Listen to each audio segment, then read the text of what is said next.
en la oposición en el Ayuntamiento de Camporrobles. Y a mi derecha, con perdón, está Ramón Vidal Soler, que es alcalde de Lollería, de la Vall d'Albaida. Son situaciones diferentes y me gustaría empezar echándole un órdago, la mayor, al vicesecretario general de Agricultura, Pesca y Agua, para que nos diga qué fórmula secreta hay para plantearnos esto que viene como tema de las jornadas, que es los retos demográficos. ¿Qué papel puede tener un pueblo pequeño, una mancomunidad pequeña, en todo este reparto de millones que parece que va a ser la gran solución o la gran panacea para los problemas de este país?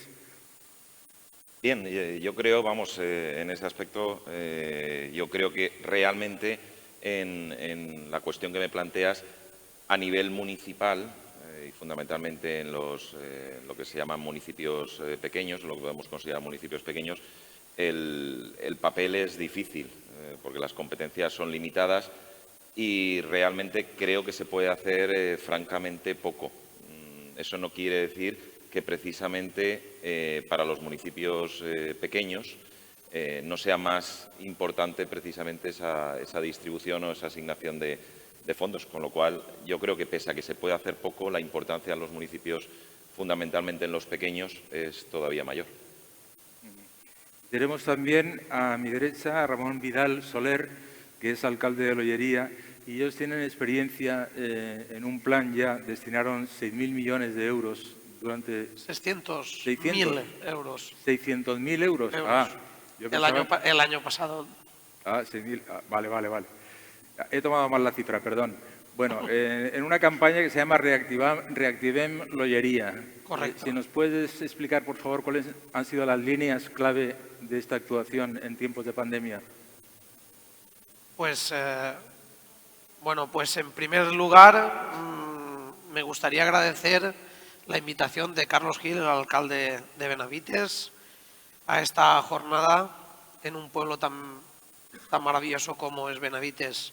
Desde el 2019 soy alcalde de Lollería, con 7 concejales, tenemos la mayoría absoluta, y por ello nos permite llevar a cabo pues, las políticas y nuestro programa electoral. Todo funcionaba correctamente y íbamos poniendo en marcha nuestras actividades y proyectos hasta que en marzo del 2020 empezó la fatídica pandemia producida por el COVID-19. Como todos sabemos, pues esto nos paralizó completamente y tuvimos que tomar decisiones nada fáciles y políticamente incorrectas, que no quiere decir que sean ilegales, pero totalmente necesarias. Los dirigentes municipales teníamos 2 opciones: ponernos de espaldas al pueblo y esconder la cabeza como los avestruces, o dar la cara, ponernos manos a la obra y estar al lado de los vecinos y vecinas. Lo más importante era la salud de la población y sense ninguna duda, ¿no? Tuvimos que cerrar colegios, comercios, bares, polideportivos, con todo lo que suponía esto, ¿no? Nos enfrentábamos a un amigo invisible pero letal. Murió mucha gente del pueblo a la que conocíamos. La gente estaba aterrorizada, como veíamos que se infectaban de una cosa que no sabíamos hasta ahora, ¿no? Pero es en estos momentos más difíciles cuando un alcalde o una alcaldesa ha de tomar decisiones muy, muy difíciles y, por tanto, trabajar más para salvaguardar la vida de todo el pueblo. En estos momentos es cuando el equipo de gobierno tuvo que trabajar a marchas forzadas durante días y noches, así que decidimos tomar medidas económicas que permitiese la rápida reactivación de la economía local. Por lo tanto, pusimos en marcha el primer plan local económico, el plan Reactivem Lollería.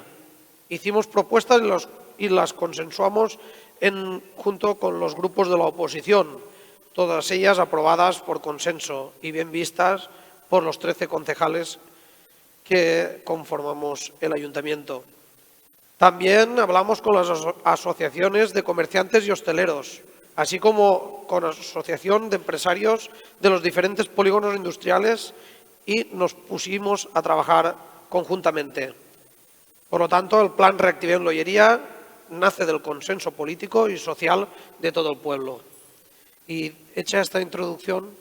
Sí. Sí. No, yo quería que hubiera un par de turnos al menos Vale. para centrarnos en el tema. A mí me ha llamado la atención cómo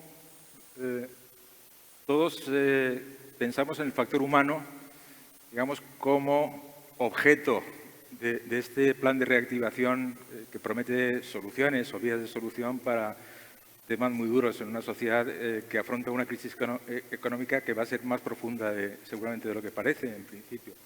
Pero además de ser objeto de este plan, el factor humano es el sujeto. Es el sujeto, o sea, y estamos hablando de jóvenes, estamos hablando de niños, estamos hablando de ancianos en pueblos pequeños con una pirámide de población muy gruesa por arriba. Me gustaría ver cómo desde una institución como puede ser el Partido Popular o la Diputación o el Ayuntamiento se contempla a la población como sujeto de la reactivación. O sea, porque es que parece que para tener una ayuda pues tienes que tener detrás un equipo, una sociedad, un colectivo organizado, pero las personas, que en el fondo son lo principal, ¿cómo pueden activarse para avanzar en este plan de reactivación? Bien, yo un poco a raíz de la pregunta que me formulas también, precisamente yo iba a tocar hoy digamos el motivo de mi exposición iba a ser fundamentalmente el principal reto demográfico al que nos enfrentamos, que es el tema de la despoblación, que está muy conectado con el tema o con la cuestión que me estabas formulando, ¿no? Es decir, yo creo que precisamente la despoblación, que es el abandono de los municipios de ámbito rural, fundamentalmente, tiene que ver con la escasa preocupación que existe ya no solamente en otros ámbitos, sino por la persona en sí. Entonces, yo creo que un poco, no sé si podríamos empezar ya por ahí y podríamos conectar con el motivo que iba, con lo que iba a exponer. Bueno, yo precisamente, en primer lugar, quería agradecer a Carlos Gil, alcalde de Benavites, que me haya invitado a esta mesa redonda, a estas jornadas. Tengo que felicitarle porque, sinceramente, pienso que la administración local no está lo suficientemente valorada para el papel que desempeña hacia el ciudadano. Nos cansamos de oír, y lo hemos escuchado muchas veces, que la administración local es la más cercana al ciudadano, pero lo cierto es que es la que menos ayudas recibe. Nos encontramos habitualmente con ayuntamientos que tienen una obligación legal de realizar determinadas competencias, pero, por el contrario, no tienen la capacidad presupuestaria, los ingresos necesarios para poder desempeñar todos ellos. Y eso es un gran problema. Yo os he de confesar una cosa, es decir, normalmente allí donde voy, y digo que soy concejal en la oposición de un municipio como es el de Camporrobles, lo primero que me pregunta la gente, estoy acostumbrado ya, ¿y dónde está eso? ¿Está en Cuenca? Tú, no está en Cuenca, está cerca de Cuenca, pero estamos todavía en la Comunidad Valenciana, ¿no? Somos de los últimos pueblos de la Comunidad Valenciana. Y cuando me preguntan, ¿y cuántos habitantes tiene Camporrobles? Digo, 1.300. Claro, normalmente con la gente que hablas, alcaldes, concejales, pertenecen a municipios de mayor densidad poblacional y pues 1.300 habitantes hoy en día es poco. Pero me lleva una, iba a decir grata, y lo pongo entrecomillado evidentemente, porque he escuchado hoy, sabía que existían evidentemente, pero concejales, alcaldesas de municipios más pequeños todavía que en el que yo estoy. Con lo cual, pues bueno, es decir, dentro de lo poco, pues no somos los que peor estamos en densidad de población, con todas las dificultades que ello evidentemente acarrea. Bien, cuando Carlos me llamó para darme la posibilidad de participar en estas jornadas, y conocí el título de las mismas, que llevan el nombre genérico y amplio de reto demográfico, le propuse la posibilidad de, aunque es ya ampliamente conocido, pero de poder hablar con vosotros sobre lo que es el problema fundamental a la que se enfrentan, yo no diría en la Comunidad Valenciana, porque es un problema generalizado en toda España y en parte de Europa, que es el de la despoblación. Yo creo que es un problema realmente serio al que no se le ha prestado ni se le está prestando la suficiente atención. Es verdad que cuando le propuse ese tema, yo mismo quizá no era consciente de la magnitud del problema, sobre todo cuando me dijo que tenía 15 o 20 minutos para exponerlo. Me dice 15, 20, tendré 20 minutos. ¿Vale? La segunda vez que ya le comentó el tema, ya me lo ciña 15 y ahora me acaba de decir el moderador que tenemos que terminar entre las 2 y las 2 y cuarto. Digo, pues claro, si ya tenía dificultad para hacer la exposición de un tema tan complicado como es el de la despoblación rural, fundamentalmente, en ese tiempo, pero bueno, no se lo tendré en cuenta por la amistad que nos une y evidentemente lo decimos en plan irónico, ¿no? Bien, yo realmente no sé si, como os decía antes, somos verdaderamente conscientes del problema que genera la despoblación, que acucia y que es más agravada en lo que se llama el mundo rural. Y ya no lo digo por el aspecto sentimental o quizá por el aspecto cultural, sino lo digo también por todas las consecuencias accesorias que conlleva esa despoblación, fundamentalmente factores medioambientales, ahora que está tan de moda y evidentemente hay que prestarle la atención que merece. No sé si somos conscientes de que la despoblación es un muy grave problema para el medio ambiente y por eso quizá agrava y hace más importante este tema. Es verdad, y esto hay que reconocerlo, que en los últimos años, pues estamos, hablo de los últimos años, me refiero a los 2 o 3 últimos años, estamos viendo quizá un boom informativo que no habíamos tenido hasta ahora. Es verdad que hoy en día en los medios de comunicación cada vez se trata más este tema y cada vez genera más importancia. No sé realmente si esto puede venir un poco por los planteamientos, fundamentalmente porque ahora estamos en un periodo, digamos, de revisión de todo lo que tiene que ver con la financiación de las comunidades autónomas y con la distribución y asignación de fondos europeos. Puede venir por ahí un poco ese aumento informativo que se ha generado en este tema, o puede venir también por los procesos electorales que hemos estado viviendo durante el año 2019, donde evidentemente es verdad que ha estado en los programas y en las agendas políticas de los principales partidos el tema de la despoblación. De hecho, tenemos casos en España ya donde han surgido partidos, no hace falta que pongamos los nombres, que vienen precisamente de lo que se conoce o de los problemas que tiene lo que se le ha venido a denominar, y ya os diré y os expondré por qué, no me gusta el término, pero se le ha venido a conocer como la España vaciada. Yo creo que quizá esos dos factores son los que han llevado un poco a que ahora sí se esté en los medios de comunicación, tenga una presencia más dignificada todo lo que tiene que ver con la despoblación. Cuando yo traté este tema con Carlos, la posibilidad de exponer este tema, es verdad que yo lo quería mirar un poco desde una perspectiva un poco más positiva, ¿no? Es decir, yo creo que aquí la agricultura, fundamentalmente, debería jugar como bastión o como baluarte frente a esa despoblación. Es decir, no se concibe hoy en día, porque no se concibe el mundo rural sin la agricultura, ni la agricultura sin el mundo rural. Es decir, son dos mundos que van siempre paralelos y deben ir unidos.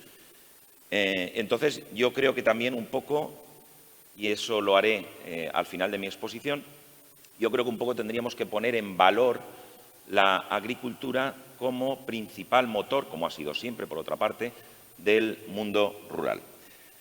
Pero yo creo que un poco para conocer verdaderamente el problema que tiene la despoblación a nivel de la Comunidad Valenciana, por supuesto, y a nivel de España, porque hay otras comunidades casi peor que la Comunidad Valenciana. Yo creo que es un poco lo que nos da o nos indica la magnitud del problema, es conocer los datos. Y los datos, y eso es por lo que me gusta a mí este tema realmente, te da un poco, producen un poco como de escalofríos, ¿no? Es decir, cuando yo escuché el dato de que en el 54% del territorio español reside solamente el 5% de la población, ojo, además, esos municipios o esa parte del territorio tiene una densidad poblacional inferior a 12,5 habitantes por kilómetro cuadrado. Claro, uno oye este dato y dice, bueno, el 5% de la población, el 54% del territorio, podemos decirlo a la inversa. Es decir, el 95% de la población vive en el 46% del territorio. Eso, evidentemente, ese dato ya me está indicando un poco cuál es la magnitud del problema que tenemos en España. También es verdad que no es un problema exclusivamente que se dé en nuestro país, pero sí que tenemos que saber que nuestro país es el peor en Europa en este problema. Si nuestro país tiene un 54% del territorio prácticamente despoblado, nos vamos al segundo país a nivel europeo que tiene este problema y nos encontramos con que es Portugal. Pero claro, es que los datos de despoblación de Portugal ascienden a un 24%. Y los datos de despoblación del tercer país, que es Francia, descienden a un 20%. Claro, es decir, nos estamos dando cuenta que en España el problema de la despoblación es tremendamente grave, es mucho más grave que la que tienen otros países europeos. Cuando hablamos, sabéis que la Unión Europea se ha empezado un poco a preocupar de este tema y, pues bueno, tiene sus organismos, sus instituciones que están un poco estudiando esta situación. Ellos han trazado un factor que es el determinante a la hora de hablar de municipio despoblado y es cuando tienen una densidad inferior a 12,5 habitantes por kilómetro cuadrado. Fijaros, eso, vamos, es un municipio completamente o casi despoblado ya. Pero bueno, ese es el factor que mencionan o que se tiene en cuenta a la hora de considerar la despoblación de un municipio. Ernesto, si te parece, hacemos un pequeño corte para que tenga una última intervención y luego podamos entrar en alguna pregunta. Sí. A mí me gustaría, Ramón, por favor, ¿cómo poner música a la letra que habla de nueva economía de los cuidados, descarbonización, transición ecológica, transformación digital en un pueblo como Lollería? ¿Cómo se puede poner música a esa letra tan bonita?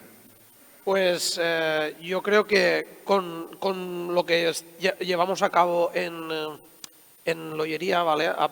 Después de, para que no haya este tipo de despoblación en Ollería, porque Ollería es una población de 8.000 habitantes, que es grande, pero tenemos ciudades más importantes como es Ollería, Játiva y Gandía, que tiende la gente a salir de los pueblos para ir a las ciudades, pero nosotros apostamos por reindustrializar nuestro pueblo y apoyar tanto a autónomos, a sector servicios y a otros medios.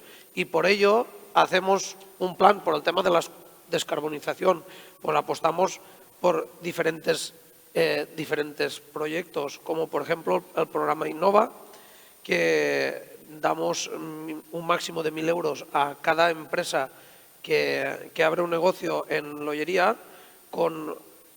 si justifica que tiene una innovación, una modernización y una mejora de las empresas. Con todo ello, también es importante, pues el tema de la innovación es el tema de invertir en energías renovables. sin ir más lejos, una persona que se pone placas solares. Ahora estamos revisando estas normativas, para todas las empresas de nuestro pueblo y también para comunidades energéticas que van a salir ahora, ¿no? Y luego también tenemos un programa de Emprende, son para nuevas empresas que van a moverse en este tipo de economía más cercana, más de domicilio cercano.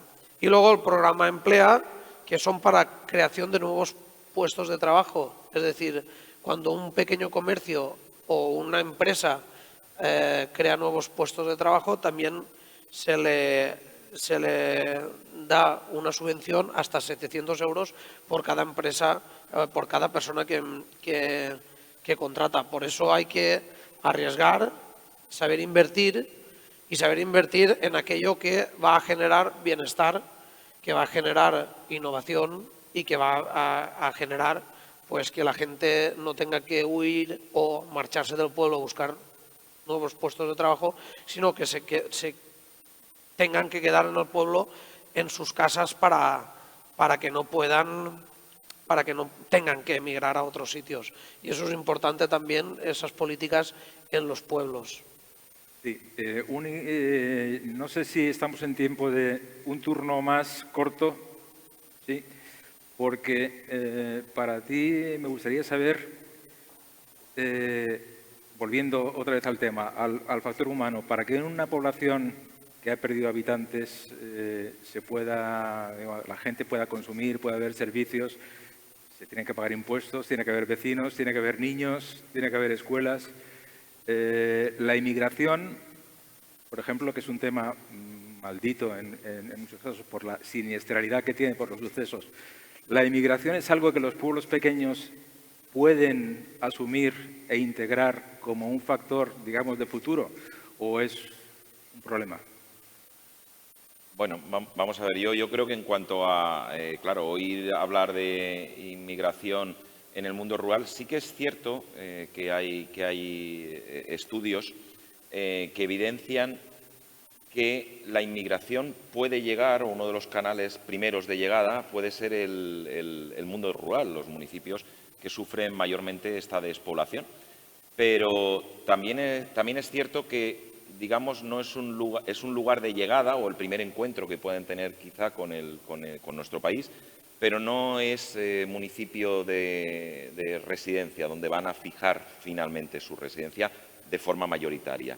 Una vez asentados, evidentemente, buscan las urbes mucho más desarrolladas industrialmente, donde hay muchísima más posibilidad de trabajo que lo que es propiamente los municipios de interior, donde el trabajo es mucho más estacional y cada vez realmente menor, porque evidentemente la agricultura ha sufrido una mecanización muy importante que ha determinado que pasemos de tener pues prácticamente la mitad del trabajo creado en España años atrás a la población activa en el mercado agrario poder llegar al 5% realmente, ¿no? Entonces, realmente no tienen posibilidad de terminar en el mundo rural por las escasas perspectivas también que tiene su mercado laboral, fundamentalmente por la mecanización, por el cambio que ha sufrido la agricultura tradicional a lo que es la agricultura actual.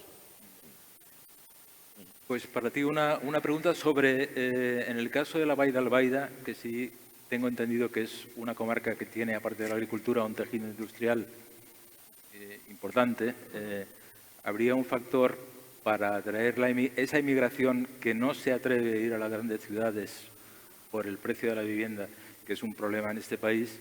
Si ha habido en este plan de Reactivem l'Olleria, algún plan en concreto de ayuda a la vivienda, por ejemplo, para equilibrar la pirámide de población. Pues en L'Olleria concretamente no ha habido ningún programa de estos. Sí que sé que Onteniente, que es la ciudad más importante de la comarca, sí que ha tenido, pero por tema de número de habitantes y ayudas que ha recibido desde la Generalitat Valenciana. Allí en L'Olleria sí que estamos dando ayudas al tema del alquiler a aquellas personas más vulnerables y la verdad que sí que estamos ahora aplicando unas políticas sociales más agresivas para que la gente inmigrante que pueda venir a Ollería, porque de 8.000 habitantes son más de 1.200 personas inmigrantes en nuestra localidad y por ello estamos haciendo unas políticas más agresivas de ayuda a la vivienda y sobre todo para la gente joven menor de 25 años. Y Ernesto, no es que yo quiera arrimar el ascua a mi sardina, pero yo llevo ya más de un año en un proceso de reforma de una casa que es una reforma integral. No tanto porque yo quiera obtener ayudas, que renuncio a eso, porque gracias al cielo no hacen falta, pero sí me gustaría que desde tu responsabilidad, ¿qué se puede hacer para evitar que pueblos con una pirámide de población crítica y con casas que se están cayendo puedan recuperar su entramado urbano, entre comillas, rural, pero urbano? Bien, yo creo que, Mauricio, ese tema que tocas es un tema muy interesante, precisamente. Vamos a ver, yo desde primero de carrera me enseñaron que no se puede tratar igual a los desiguales, es decir, porque precisamente tratar igual a los desiguales es lo que provoca la desigualdad. Yo creo que la técnica legislativa, y de esto se está haciendo cero actualmente, tiene que ser diferente, tiene que ser muy diferente. Cuando el legislador hace sus normas, no está pensando en los municipios pequeños, no está pensando en municipios de 500, de 1.000 o de 2.000 habitantes. Está pensando, evidentemente, en las grandes urbes. Cuando el legislador legisla qué requisitos debe cumplir el emprendedor que quiere montar una empresa, está pensando que la va a montar en Valencia, que la va a montar en Sagunto, que la va a montar en Barcelona o que la monta en municipios de gran población. Pero el legislar sin tener en cuenta las diferencias que hay en el mundo rural, yo creo que es precisamente discriminar y dificultar lo que es el desarrollo de los municipios pequeños.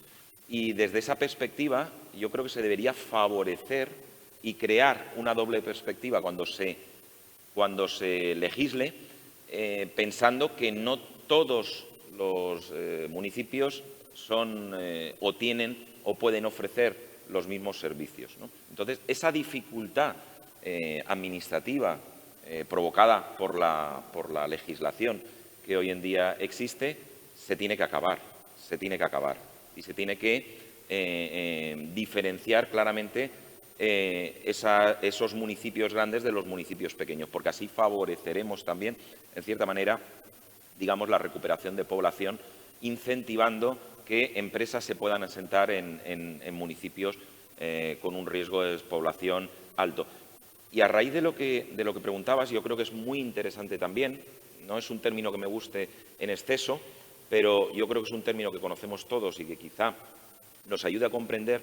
Sí que me gustaría hablar de lo que se conocería como discriminación positiva a nivel fiscal. Yo creo que es quizá una de las principales reivindicaciones o una de las principales necesidades que tienen o que deben tener todos los municipios con un riesgo de despoblación alto. Yo tenía por ahí un dato que realmente es que resulta alarmante. Es decir, de los 542 municipios que componen la Comunidad Valenciana, más de 150 municipios están en riesgo de despoblación. Estamos hablando de un 30% de los municipios de la Comunidad Valenciana.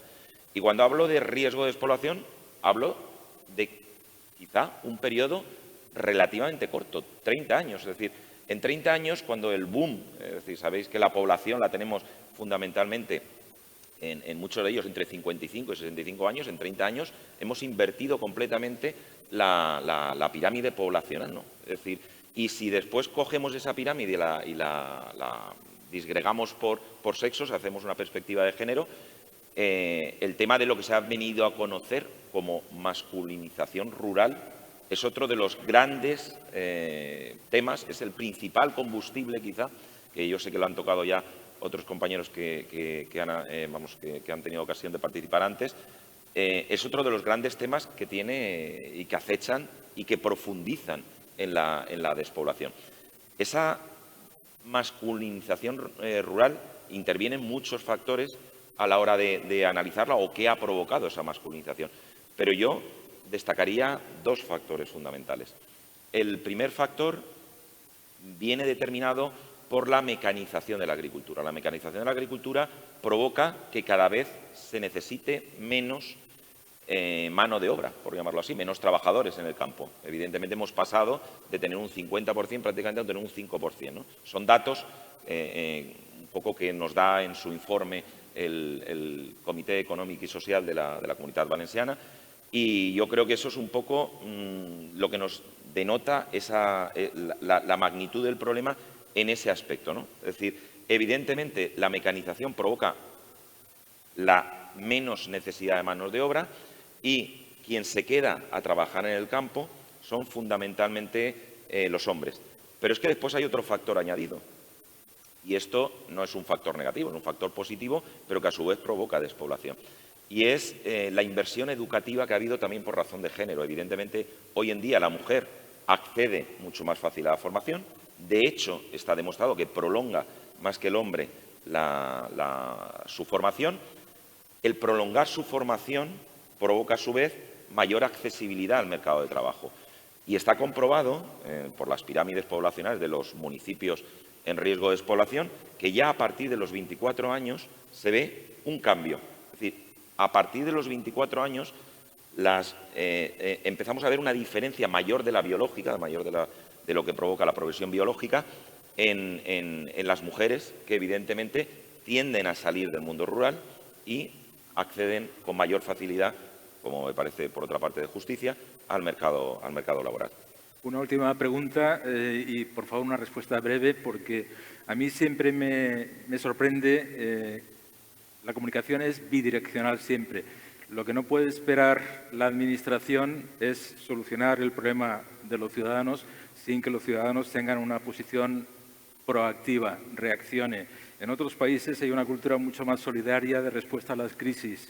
Yo no sé, en el caso de la Ollería, cómo se han creado, digamos, vías de participación en un país en el que durante la transición hubo un movimiento vecinal muy potente, pero quedó absolutamente lapidado por razones que no toca aquí tratar. ¿Cómo responde la gente, el ciudadano, como parte activa de vía de solución a los problemas en la Ollería? Pues yo creo que allí en Ollería, no lo creo, estoy convencido que aparte de una Agenda 21 que tenemos de participación ciudadana, lo que el canal principal para reclamar a la gente reclama es a través del alcalde, ¿no? Porque el alcalde es de un pueblo pues como el mío de 8.000 habitantes, todavía es el objetivo, ¿no? A toda persona que la gente va a hablar. Y bueno, pues el alcalde es el que recibe aquellas quejas, no hay una asociación vecinal que vaya a reclamar, sino que todavía es a través del alcalde al que le piden la ayuda o se quejan o hacen sus reclamaciones, ¿no? Ahora sí que la tecnología nos ha permitido que esas quejas no sean viniendo al ayuntamiento, sino a través de los medios de comunicación digitales. Pero bueno, al final el que recoge y el que transforma esas reclamaciones, esas reivindicaciones, siempre es alcaldía y por parte del ayuntamiento. Muy bien. Pues gracias por la compresión de vuestras respuestas. Yo no sé si hay tiempo, si hay alguna pregunta para los ponentes y las respuestas son rápidas, podemos irnos a comer. Y si no, pues, ¿alguna pregunta? Bueno, pues si está todo claro entonces, ¿no? Para un problema tan complejo está todo clarísimo. Yo como hubiese dicho el insigne escritor, yo venía a hablar de mi libro y al final no he podido hablar de la agricultura, ¿no? Que es un poco lo que me hubiese gustado, pero vamos, comprendo las premuras del tiempo, además que vamos con retraso. Pero sí que me hubiese gustado, digamos, y ahí lo dejo, ¿no? Es decir, ¿cómo puede ayudar la potenciación de la agricultura, del sector primario, a evitar la despoblación, ¿vale? Y yo, en mi idea originaria, y esto le lanzo un reto a Carlos, Yo voy a terminar mi intervención, ya no digo nada más, como no se debe terminar nunca, ¿no? Es decir, pero voy a terminar como terminan o como hacen los reality shows, por ahí, ¿no? Estos programas filosófico-culturales como Sálvame Deluxe y tal, que le formula una pregunta y después dice, pero no me la conteste, después de la publicidad. Pues yo lanzaré la pregunta, no daré la contestación y así, de esta manera, obligaré al organizador de estas jornadas a que me tenga que invitar a próximas si quiere saber mi opinión. Pero la pregunta que yo lanzaría es, ¿qué es lo que provoca la despoblación? ¿La crisis de la agricultura o es la crisis de la agricultura la que provoca la despoblación? Yo lo dejaría ahí, tengo mi opinión clara, pero es una cuestión interesante también, ¿no? Es decir, es un poco qué fue primero, el huevo o las gallinas, ¿no? Pues esta es el tema. Yo cerraría mi intervención con esto. Muy bien. Bueno, también. ¿Algo que añadir? No. Bueno, pues muchas gracias, Ramón y Ernesto.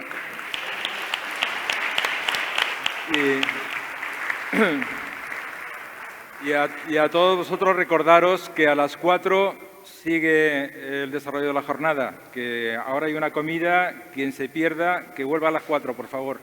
Gracias.